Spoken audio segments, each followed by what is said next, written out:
வார செய்தி எல்லாம் யோபுவுக்கு ஒரு ஒரு நெகட்டிவான செய்தியாவே வந்துகிட்டே இருக்கு. எப்போ பார்த்தாலும் அவருக்கு வார போன் எல்லாம் ஒரு முடியாது, நடக்காது, அப்படி ஆயிட்டு இப்படி ஆயிட்டுன்னு எல்லாம் துக்ககரமான செய்தியாவே யோபுவுக்கு வந்துட்டே இருந்துச்சு. ஆனா அப்படிப்பட்ட நிலைமையிலையும் யோபுவை கர்த்தர் நல்லா ஆசீர்வதிச்சார். கை உயர்த்தியெல்லாம் பார்த்துக்கிட்டே இருக்கேன். எத்தனை பேர் உயர்த்துறீங்கன்னு பார்க்குறேன்.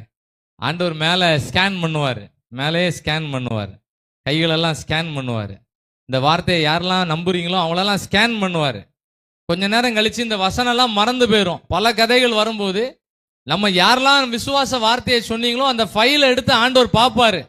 பைபிள் அப்படிதான் பார்த்துருக்கிறாரு. மொர்தெகாய்க்கு ஃபைலை பார்த்துருக்கிறாரு, யோசேப்போட ஃபைலை எடுத்து பார்த்துருக்கிறாரு. ஃபைலு கீழே போயிடுது, ஆனால் அந்த ஃபைலை ஆன் பண்ணி பார்த்து அவனுக்கு நல்ல ஆசீர்வாதத்தை கர்த்தரே கொடுத்தாரு. அல்லேலூயா.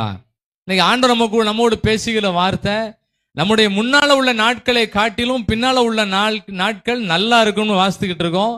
எப்படி நல்லா இருக்கும்? உலக தோற்றம் முதற்கொண்டு எங்கேயுமே நடக்காத, யாருக்குமே செய்திராத, எங்கேயுமே கேள்விப்பட்டிராத நிறைய அதிசயங்களை ஆண்டவர் நிறைய மேல வச்சிருக்கிறார். ஆமென். எல்லாரும் ஜெபம் பண்ணி விசுவாசத்தோடு அவ்வளத்தையும் வாங்கிக்கணும். எல்லாத்தையும் ஆண்டவர் தந்துருவார் நமக்கு.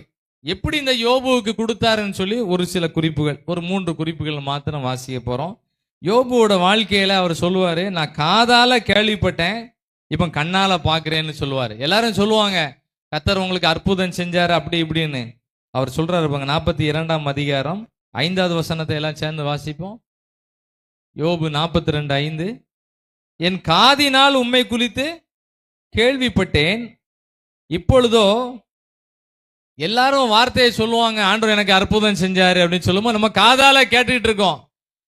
ஆண்டவர் யோபுவுக்கு ஒரு ஏற்ற காலம் வைக்கும்போது யோபு சொல்றாரு, என் கண்ணால நான் அதை பார்த்துக்கிட்டு இருக்கேன்னு சொன்னார். ஆமென்.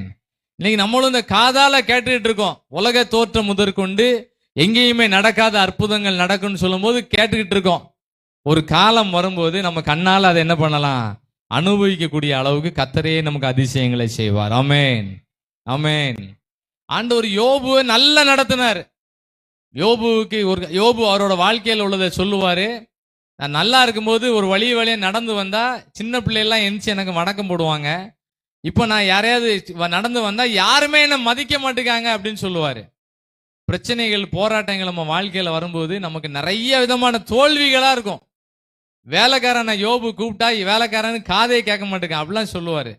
இப்படிப்பட்ட நிலைமையிலையும் யோபுவை கர்த்தர் ஆசீர்வதித்தார். ஆமென், ஆமென் சொல்லுங்க. யோபுவை ஆண்டவர் நல்லா ஆசீர்வதிச்சார். யோபுவை ஆசீர்வதிச்ச மாதிரி இந்த ஜெப ஐக்கியத்துல இருக்கு